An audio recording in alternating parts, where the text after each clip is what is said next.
No sé qué fue más impactante, ver a mi marido saliendo del ascensor o que yo saliera del otro con otro hombre justo en ese instante. Era un jueves cualquiera, o eso parecía.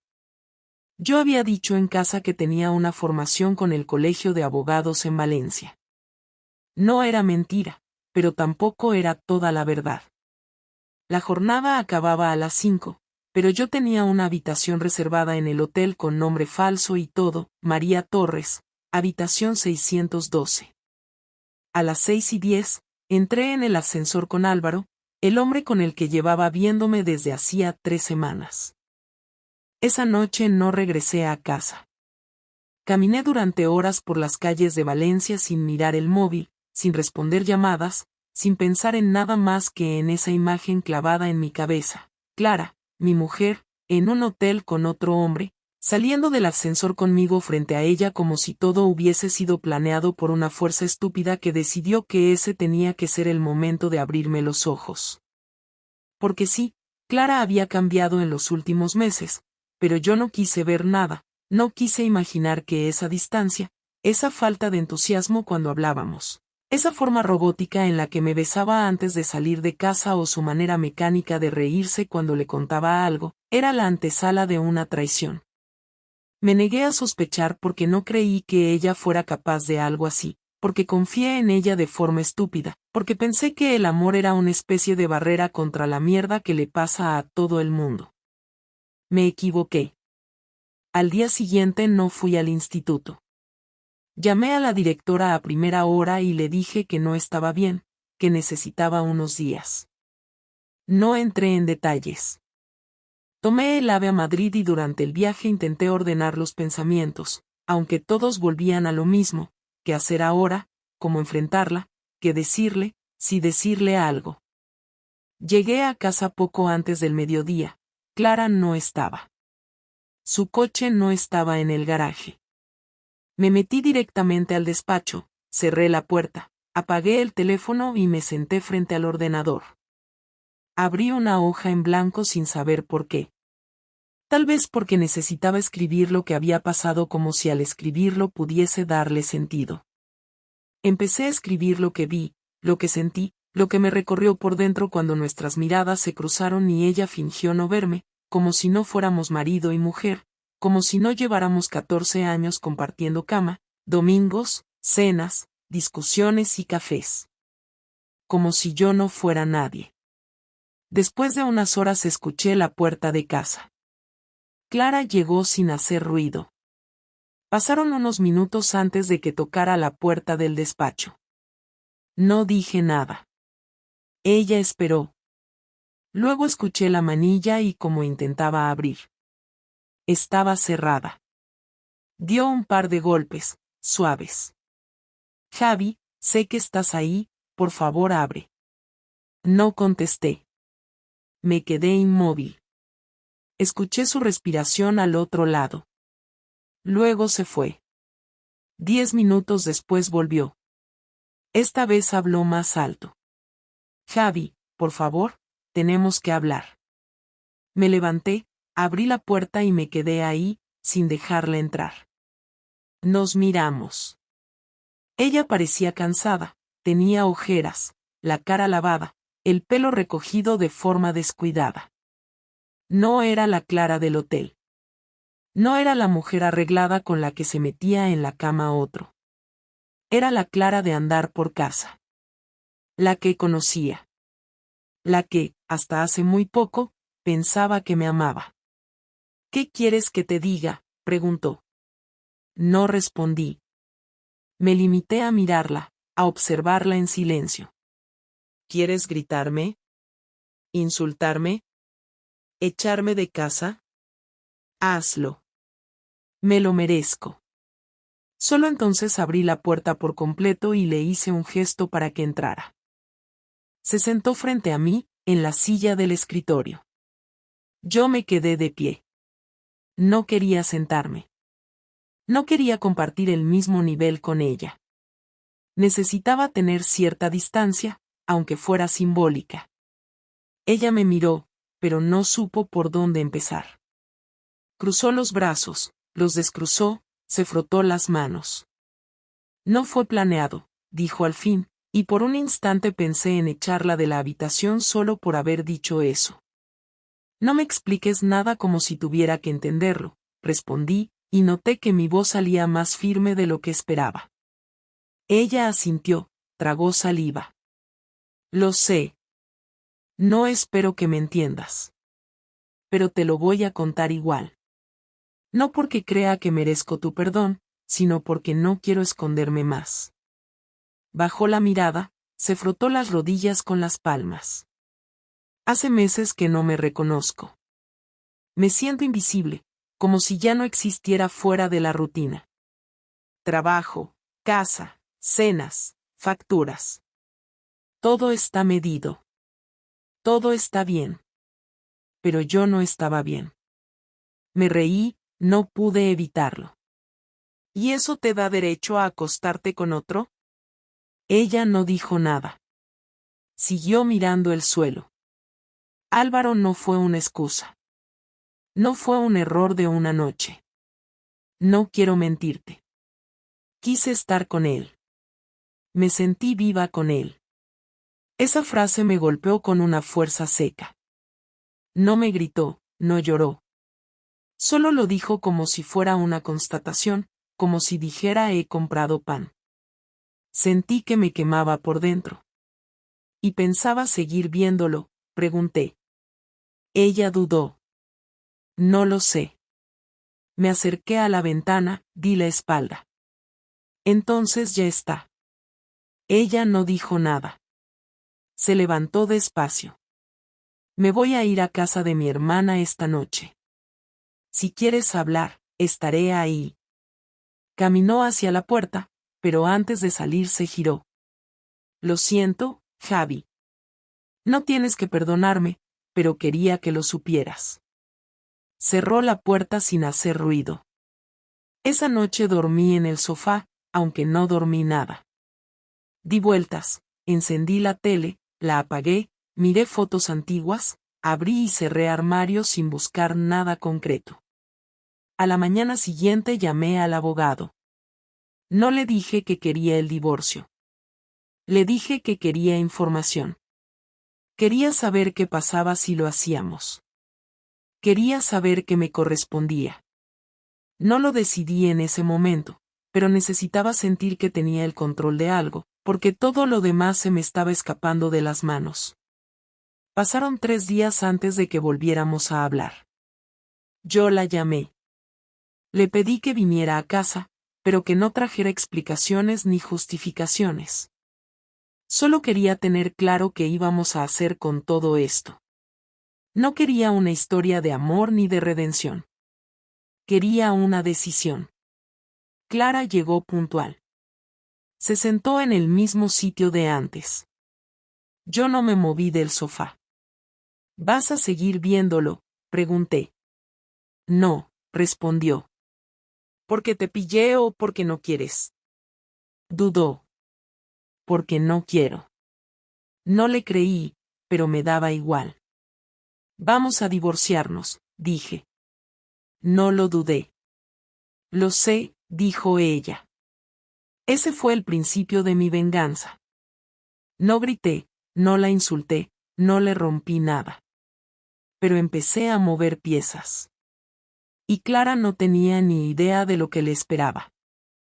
No tomé la decisión de vengarme de Clara en un momento de furia o de desesperación, ni fue algo que naciera de forma impulsiva como una reacción inmediata al dolor.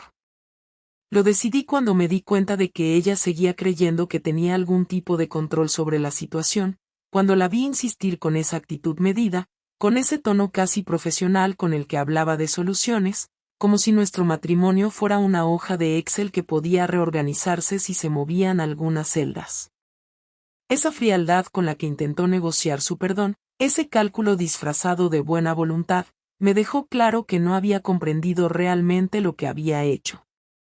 Pensaba que todo podía reconstruirse con terapia, con medidas prácticas, con vigilancia emocional, con palabras. Pero no. Lo que rompió no se repara. Y si ella pensaba que podía caminar con normalidad después de haber pisoteado todo lo que teníamos, entonces estaba claro que alguien tenía que recordarle que las acciones tienen consecuencias, aunque lleguen tarde. Y esa tarea iba a hacerla yo. No se trataba de gritarle ni de destruir la casa. No iba a lanzarle su ropa por la ventana ni a publicar nada en redes sociales. Quería algo más concreto, más estructurado, algo que tuviera un efecto directo en su vida, que le hiciera entender que no se puede volver a la calma después de hacer lo que hizo. Sabía que lo que más valoraba Clara era su imagen, su reputación, su círculo profesional, ese entorno donde todos la trataban con respeto y donde había conseguido abrirse paso como una abogada seria y confiable. Así que empecé por ahí. Contacté con un amigo que trabaja en el departamento de recursos humanos de una firma con la que el despacho de Clara tiene colaboraciones frecuentes. Le pedí que, sin decir mi nombre, me ayudara a obtener algunos correos y registros internos relacionados con los casos en los que ella había trabajado junto a Álvaro. No tenía interés en destruir su carrera, pero sí quería saber hasta qué punto había mezclado lo personal con lo profesional. No me sorprendió encontrar lo que imaginaba. Clara y Álvaro no solo compartían almuerzos y cenas fuera del horario laboral. Había reuniones informales después de la oficina, viajes de trabajo que no estaban bien justificados, noches de hotel pagadas por el bufete cuando oficialmente ella debía estar en casa. Reuní todo lo que pude, copias de reservas, correos con fechas, archivos adjuntos con comentarios que insinuaban una relación que iba más allá de lo profesional. Todo era legal, pero muy cuestionable desde la perspectiva de la empresa. Con ese material preparé un informe anónimo y lo envié directamente al comité de cumplimiento del despacho. No firmé nada, no usé mi correo, no dejé rastros. Solo me aseguré de que llegara a las manos correctas. Sabía que no iban a despedirla de inmediato, pero sí sabía que iban a investigarla, que eso generaría tensión interna, que su prestigio ya no sería el mismo. Clara no tenía idea de lo que se venía, y yo me aseguré de no levantar sospechas. La vi 2 días después en una cafetería, donde habíamos quedado para seguir hablando del proceso del divorcio, y ella seguía hablando con esa seguridad de quien todavía piensa que puede salvar algo, que tiene margen de maniobra.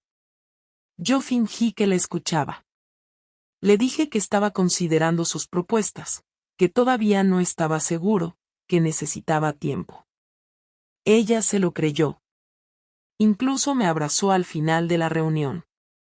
Me dijo que agradecía que estuviera dispuesto a escucharla, que eso le daba esperanza. Yo la abracé también, pero no dije nada. No sentí nada.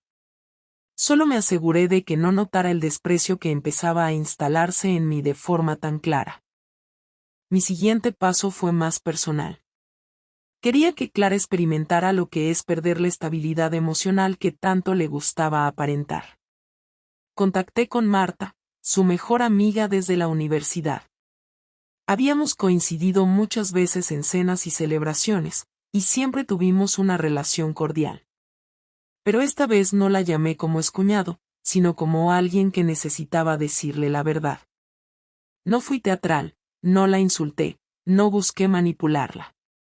Le dije simplemente que Clara había tenido una relación paralela durante meses, que todo había salido a la luz de la peor manera, y que necesitaba entender cómo se iba a posicionar ella en esto, si iba a seguir fingiendo que nada pasaba o si iba a tomar distancia. Marta se quedó en silencio varios segundos, y luego me dijo que no tenía idea, que lo lamentaba mucho, que le dolía escucharlo, pero que necesitaba hablar con Clara antes de opinar. Le dije que lo entendía, pero que si decidía seguir siendo parte de su círculo íntimo, entonces no esperaba volver a verla en mi casa ni en ningún espacio compartido. 3 días después, Clara me escribió un mensaje corto diciendo que Marta se había distanciado, que no la juzgaba, pero que no podía seguir defendiéndola. Y por primera vez en muchos años, Clara se mostró sola.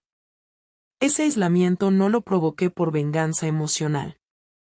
Lo provoqué porque quería que ella sintiera en carne propia lo que era que la gente deje de confiar, que dejen de llamarte, que te empiecen a mirar con otra cara. No es lo mismo vivir una crisis en pareja que vivirla sabiendo que el entorno ya no te protege. No es lo mismo equivocarte en privado que fallarle a todos los que pensaban que eras otra persona.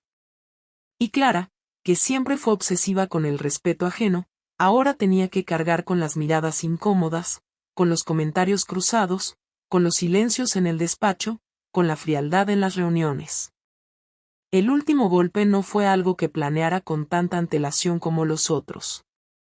Fue más bien una respuesta a una conversación que tuvimos una semana después de la charla con Marta. Quedamos en vernos para seguir discutiendo los términos del divorcio, y durante la charla Clara dijo algo que me hizo decidir todo de una vez. Me dijo que quería mantener el piso, que no era por egoísmo sino porque era su espacio, su lugar de equilibrio, donde podía estar tranquila después de todo.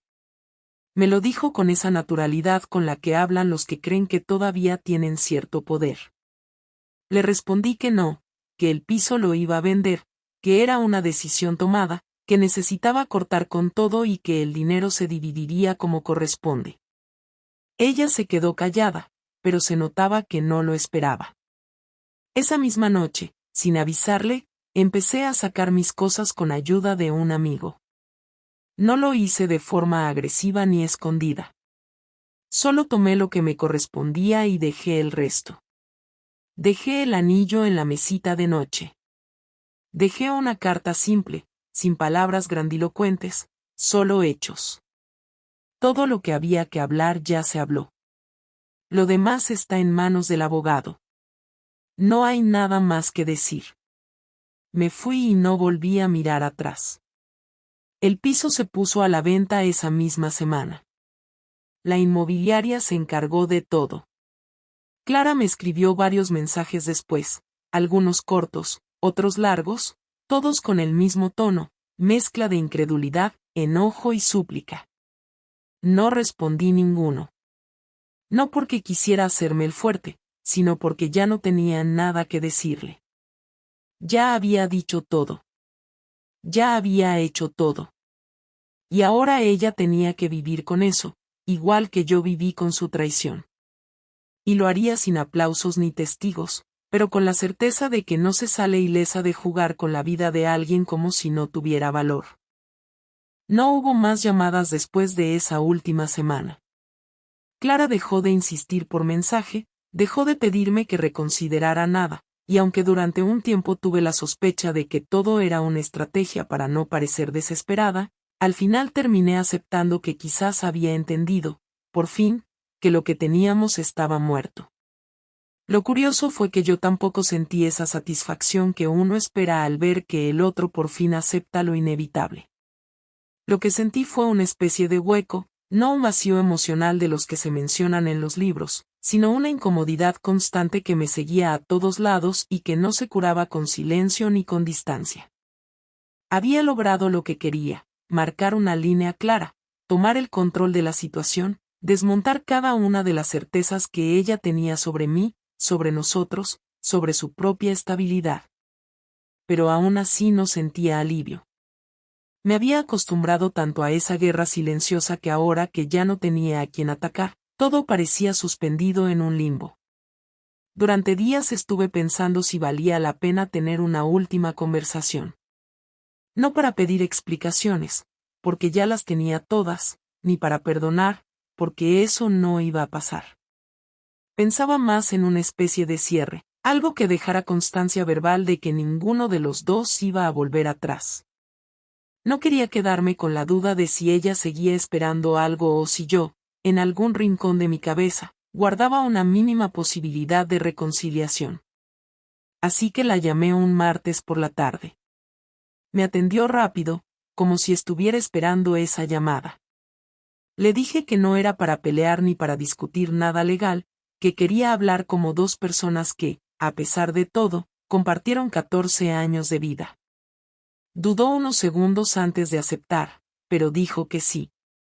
Quedamos en una cafetería cerca de su nuevo piso, que supuse que había alquilado después de que el nuestro se puso en venta. Llegó puntual, vestida como siempre, con ese estilo elegante y sin esfuerzo que usaba para causar buena impresión sin parecer que lo intentaba. No hubo abrazos, ni contacto físico, ni gestos de afecto, y eso me confirmó que el ambiente era el adecuado para lo que necesitábamos decir. Nos sentamos frente a frente. Ella pidió un café solo, yo pedí un agua con gas. Durante los primeros minutos hablamos de tonterías, del clima, del tráfico, como si los dos necesitáramos estirar el momento antes de entrar en lo importante. Finalmente fui directo. Le dije que ya no había más vueltas que dar, que el divorcio estaba cerrado y que los abogados estaban en contacto para los últimos detalles, pero que yo había querido verla una última vez, no para agredirla ni para perdonarla, sino porque me parecía que después de todo lo vivido no tenía sentido terminar como si fuéramos dos desconocidos. Le dije que no esperaba nada de ella, que no quería que me pidiera más disculpas ni que intentara justificarse, que ya había escuchado suficiente. Lo que sí quería era dejarle claro, cara a cara, que yo no era la persona que ella creía poder manejar. Que no iba a quedarme esperando a que ella se arrepintiera, ni iba a cargar con la culpa de su infelicidad, ni iba a ser el segundo plato de nadie. Clara me escuchó sin interrumpir. Mantuvo los ojos fijos en los míos casi todo el tiempo, pero en ningún momento intentó contradecirme. Cuando terminé, esperó un segundo y luego respondió con una calma que no me esperaba. Me dijo que no pensaba pedir nada, que no tenía fuerzas para volver a explicarse, que entendía perfectamente por qué yo había hecho lo que hice. Me confesó que durante los primeros días después de ver el informe que había recibido su empresa, el que yo sabía perfectamente que había redactado, pensó que era el fin de su carrera. Que había sentido que el mundo se le venía encima, que no sabía cómo enfrentar las reuniones, que incluso pensó en renunciar. Me dijo que sospechaba que yo estaba detrás, que no podía probarlo pero que lo sentía. Yo no respondí a eso. Solo la miré y esperé a que siguiera hablando. Me dijo que lo que más le dolía no era haber sido descubierta, ni siquiera perder el matrimonio, sino darse cuenta de que ella se había convertido en alguien que no reconocía. Que cuando me vio marcharme, con las cosas empacadas y sin dejar rastro, entendió que no había manera de recuperar lo que había destruido. Que ya no era cuestión de pedir perdón, sino de aprender a vivir con las consecuencias. Le pregunté entonces por qué había hecho todo eso. ¿Por qué, si realmente no quería perderlo todo, había decidido seguir viendo a ese tipo incluso después de saber que me había lastimado? Ella bajó la mirada por primera vez en toda la conversación, y me dijo que se había mentido a sí misma durante tanto tiempo que ya no sabía cuándo empezó a creerse que todo era normal. Me dijo que no fue por amor, ni por sexo, ni por emoción, sino por costumbre. Que un día se dio cuenta de que se sentía más libre fuera de casa que dentro, y que esa sensación la confundió con felicidad.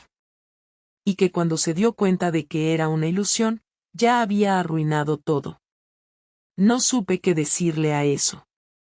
No porque me doliera, sino porque sonaba demasiado real. No era una excusa bonita ni una explicación diseñada para salvar su imagen. Era crudo, feo, sin forma, como suelen ser las cosas cuando uno se sincera de verdad. Le dije que me alegraba que al menos lo hubiera entendido. Que por mí, eso era todo. No había nada más que hablar. Ella asintió. Pagamos por separado, nos levantamos al mismo tiempo, y cuando salimos del local, me dijo que esperaba que pudiera volver a confiar en alguien algún día. Le respondí que no me preocupaba eso, que ya me había roto una vez, y que lo que sigue ahora no era su problema. Nos despedimos con un gesto seco, sin contacto, sin segundos de más. Me subí al coche y no la vi volver la cabeza. Esa fue la última vez que la vi en persona. Los días siguientes no hubo mensajes, ni llamadas, ni intentos de contacto por parte de nadie. Su número desapareció de mi agenda, sus cosas fueron repartidas según los acuerdos, su nombre dejó de estar en mis correos, en mis facturas, en mis conversaciones. Pero no en mi cabeza. No de inmediato. No porque la extrañara, sino porque me costaba aceptar que una persona a la que le diste tu vida entera puede dejar de significar algo en tan poco tiempo. Me daba rabia haber llegado a ese punto. Me daba rabia no haberlo visto antes. Me daba rabia haber sido tan ingenuo. Pero también sentí otra cosa. Sentí que, por primera vez en semanas, no tenía que hacer nada más. No tenía que pensar estrategias, ni mantener una cara dura, ni recopilar pruebas, ni planear conversaciones. Ya todo estaba hecho. Lo que quedaba era vivir. Sin ella. Sin culpa. Sin miedo. Solo con la claridad de haber tomado una decisión que, aunque no me hizo feliz, me hizo libre.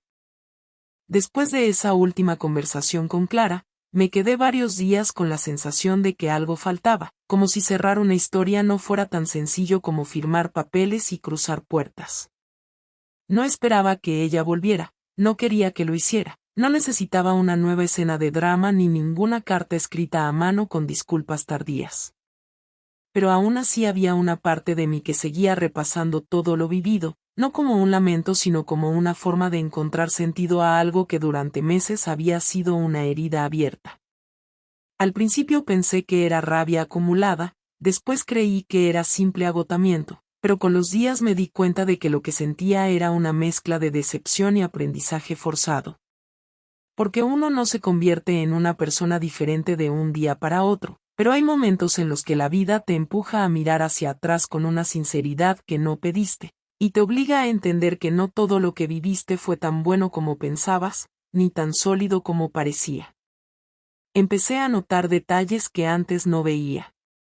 Recordé discusiones viejas, actitudes pequeñas, silencios que antes había justificado. Recordé cumpleaños en los que yo me esforzaba y ella siempre encontraba algo que criticar, cenas en las que parecía estar ahí solo por compromiso, viajes donde pasaba más tiempo con el móvil que hablando conmigo. No es que todo hubiera sido malo, ni que ahora quisiera convertirla en un monstruo, pero lo cierto es que cuando uno mira con distancia, empieza a ver que el desgaste no empieza el día en que alguien te engaña. Empieza mucho antes, en los momentos que uno no quiere enfrentar, en las pequeñas renuncias que uno hace para no discutir, en las señales que uno decide ignorar porque ama. Y eso me dolió más que la infidelidad en sí. Me dolió saber que muchas cosas ya estaban rotas antes de que Álvaro apareciera, y que yo también fui parte de esa decadencia silenciosa. No voy a mentir diciendo que el proceso fue fácil. El divorcio fue limpio en lo legal, pero emocionalmente dejó secuelas. Perdí peso, dormía mal, tenía días en los que no hablaba con nadie. Mis amigos más cercanos me invitaron a salir, me ofrecieron ayuda, algunos incluso me propusieron hacer viajes, distraerme, conocer gente nueva. Yo agradecía los gestos, pero no tenía energía para hacer como que todo estaba bien. Me dediqué a lo básico, trabajar, comer, intentar dormir. Pasaron semanas así, hasta que un día me di cuenta de que llevaba 3 días seguidos sin pensar en Clara. No lo había planeado, simplemente pasó. Y eso me dio una señal clara, estaba empezando a recuperar el control de mi mente, de mi tiempo, de mis emociones. Volví a salir, poco a poco. No para conocer a nadie, sino para recuperar la sensación de estar en el mundo. Caminé más, redescubrí lugares de la ciudad que había dejado de visitar, retomé contacto con gente que había dejado de ver durante el matrimonio. Hablé con antiguos colegas, volví a escribir, incluso me apunté a un curso que había querido hacer hace años y que nunca empecé porque siempre había algo más urgente. Empecé a construir una vida que no tenía nada que ver con lo que había perdido. No porque quisiera escapar del pasado, sino porque entendí que quedarse atrapado en la versión rota de uno mismo es lo más fácil que se puede hacer, pero también lo más destructivo. Durante todo ese proceso, Clara no volvió a buscarme. No hubo mensajes de cumpleaños, ni llamadas por Navidad, ni intentos de retomar contacto por medio de conocidos. Su silencio no me pareció cobardía, lo vi como respeto. Y me alegró. A veces la gente no entiende que el perdón no siempre viene acompañado de una reconciliación. Yo no la odiaba, pero tampoco quería volver a saber de ella. Había ocupado demasiado espacio en mi vida, y ahora ese espacio estaba reservado para otra cosa. Para mí. Una tarde de abril, unos 5 meses después de la separación, me encontré con Álvaro en un centro comercial. Fue una coincidencia incómoda, pero inevitable. Yo estaba saliendo de una tienda y él entraba. Nos vimos de frente. Me reconoció al instante y bajó la mirada, como si no supiera si debía saludarme o desaparecer. Yo me quedé quieto. Lo observé. Tenía la misma expresión confiada de siempre, pero sus ojos no eran los de alguien que se sentía triunfador. Parecía cansado. No dije nada. Solo lo miré y seguí caminando. No tenía nada que decirle. Lo que tenía que arreglar ya lo había arreglado con Clara. Él era una anécdota, un detalle más en una historia que ya no necesitaba análisis. Un mes después firmé los papeles definitivos. Fue en una oficina con poca luz, un trámite más. No sentí nada cuando estampé mi firma. No sentí victoria ni tristeza. Solo una tranquilidad extraña, como si cerrara un capítulo largo que ya no me pertenecía. Salí del edificio y caminé sin dirección. No tenía a nadie que esperar ni ninguna explicación que dar. Estaba solo, pero ya no me dolía. Era un solo distinto, elegido, construido, no impuesto. Y eso marcaba toda la diferencia. Hoy, si alguien me pregunta qué aprendí de todo esto, no doy grandes discursos. No digo frases profundas ni afirmaciones de superación. Solo digo que uno nunca conoce del todo a la persona con la que duerme.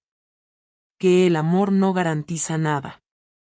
Que la fidelidad no es un valor compartido por defecto. Que hay que prestar atención a los silencios.